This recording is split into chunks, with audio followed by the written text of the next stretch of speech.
Halo semua, nama saya Melinda Fajar Utami, NIM 19823 096 dari SITHR. Di sini saya akan menjelaskan tentang SOP Counseling.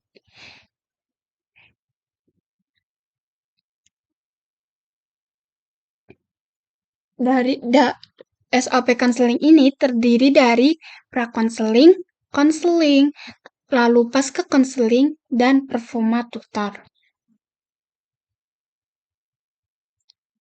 Untuk pra-counseling, yang pertama itu ada 2 minggu sekali dan luring. Artinya, konseling dilakukan setiap 2 minggu sekali secara rutin di asrama masing-masing atau di tempat yang telah disepakati bersama.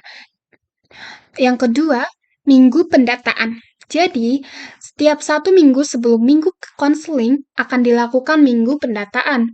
Minggu pendataan adalah minggu untuk melakukan konfirmasi terkait waktu konseling di minggu konseling. Yang ketiga, wajib konfirmasi tanggal konseling. Setiap tutor wajib mengkonfirmasi tanggal pelaksanaan konseling pada minggu pendataan beserta konfirmasi kehadiran adik konseling. Yang keempat, tidak melebihi pukul 23.00 waktu Indonesia Barat. Jadi, pelaksanaan konseling diharapkan tidak melebihi pukul 23.00 waktu Indonesia Barat. Lalu, tutor konseling wajib membaca dan memahami tutor konseling maksimal J12 sebelum kegiatan konseling berlangsung. Bagi tutor konseling yang berhalangan melakukan pendataan atau konseling, maka wajib mengabari PJ konseling masing-masing. PJ konseling wajib berhak mendatangi kamar tutor konseling apabila tutor konseling tidak mengisi pendataan konseling tanpa memberi kabar.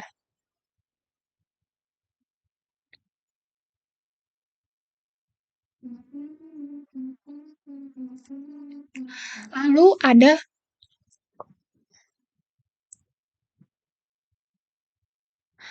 ada konseling. Nah, konseling ini terdiri dari 3 aspek utama. Apa sih maksudnya 3 aspek utama? Jadi 3 aspek utama itu penurunan nilai, monitoring adik, dan bonding.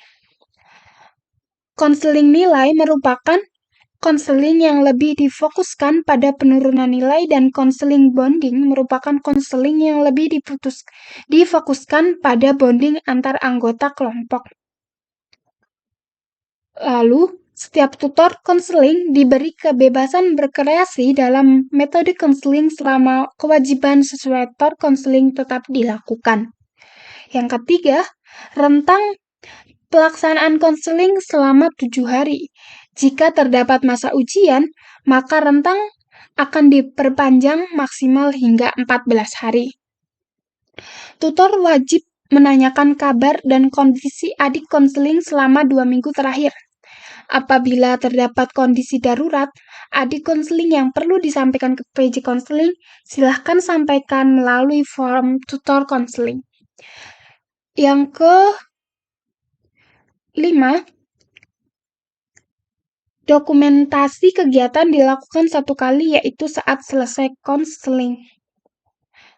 Selanjutnya, konseling minimal dilakukan selama 60 menit. Apabila terdapat waktu tersisa, kegiatan dibebaskan pada tutor konseling. Yang ke-7, selama konseling wajib menjaga etika, sopan santun, serta dilarang menjelekan suatu pihak dan menyinggung sara.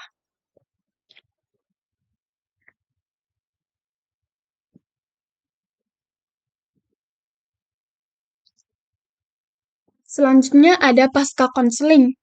Jadi, setelah konseling, tutor wajib mengingatkan adik konseling baik yang hadir maupun tidak hadir untuk mengisi presensi dan mengerjakan post-test setelah konseling. Presensi adik konseling melalui Google Form. Setelah mengisi Google Form, adik konseling akan mendapatkan password untuk dapat presensi di web pembinaan. Adik konseling wajib presensi juga di website pembinaan agar tidak mendapatkan surat peringatan. Presensi akan dibuka selama 2 minggu, yaitu 1 minggu rentang pelaksanaan konseling dan 1 minggu setelahnya. Presensi tidak akan dibuka kembali setelah melewati rentang yang ditentukan.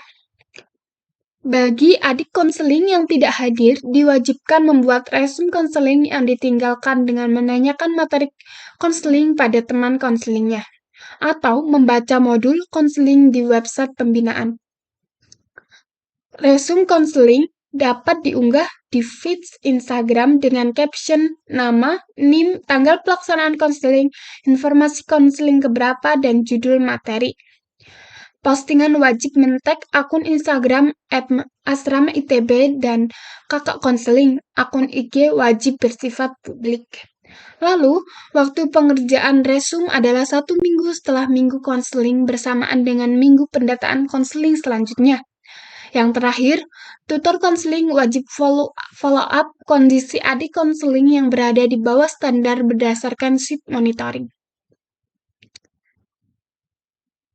Nah, ada tambahan juga nih. Jadi, setiap bulannya terdapat 2 konseling terbaik berdasarkan performa tutor dan adik konseling yang akan mendapatkan apresiasi berupa publikasi dan uang pembinaan.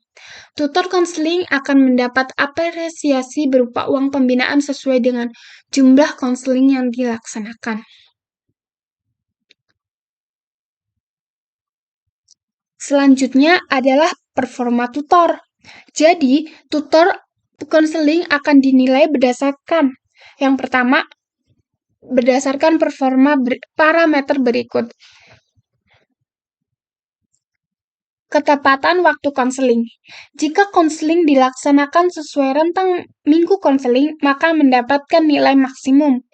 Jika tidak, maka mendapatkan nilai 0. Yang kedua, partisipasi adik konseling.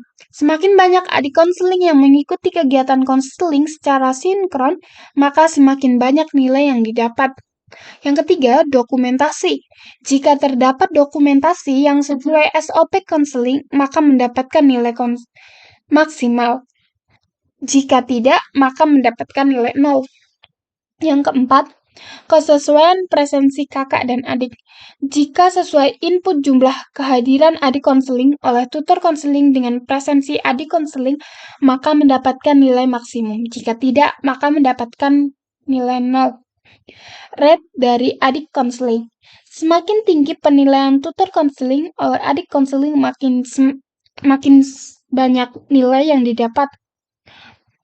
Yang keenam, rate kedatangan konseling. Rate kedekatan konseling. Semakin tinggi nilai kedekatan konseling oleh adik konseling, maka semakin banyak nilai yang didapat. Lalu, cek resume. Semakin banyak adik konseling yang sudah mengumpulkan resume dan sudah dicek oleh tutor konseling, maka semakin banyak nilai yang didapat. Yang terakhir, follow up kondisi. Semakin banyak adik konseling di follow up atau checklist dan mengisi hasil follow up, kondisinya di bawah standar, maka semakin banyak nilai yang didapat. Parameter tersebut akan dihitung dengan presentasi bobot masing-masing. Parameter tersebut baru akan dihitung jika dan hanya jika tutor konseling sudah mengisi form tutor konseling. Pengisian form maksimal adalah 1 minggu setelah minggu konseling. Pastikan mengisi form sesuai waktunya karena tidak ada penambahan waktu pengisian. Yang terakhir, data performa tutor konseling akan diserahkan kepada bidang SDA untuk diolah dan ditindaklanjuti. Sekian, terima kasih. Maaf bila ada kesalahan.